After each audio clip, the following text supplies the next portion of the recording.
April Odisha रे हेबो जनगणना प्रति घर को घर जाई कराजिबो जनगणना तेबे 2027 फेब्रुआरी रे हेबो जनगणनार द्वितीय पर्याय ये बड़ खबर सामना को आसुची।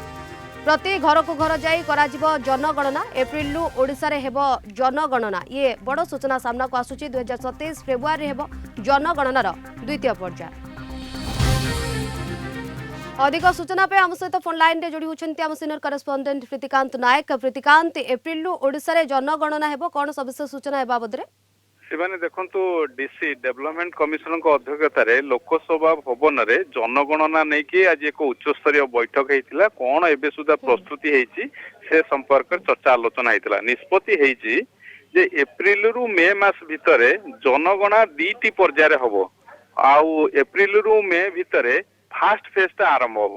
फास्ट फेज रे कौन हम ना लोकंक घर को जाइकी आइडेंटिफाई करा जिवो माने घर गणिबे प्रथमे आउ तांकर जे घरर ओनर थिबे तांको आइडेंटिफाई करिवे आउ एथिरे पाखापाखी लक्षेरु अधिक अधिकारी सरकारी अधिकारी सेतेरे स्कूल टीचर ठू आरंभ करिके पंचायत राज विभाग अधिकारी एमाने समस्ते शामिल हेबे। सेटा डेट ऑलरेडी फाइनल हेइछि किंतु विधिवत भाव पर अप्रूवल हेइनी तेणु तारीखटा खूब शीघ्र आसीबो।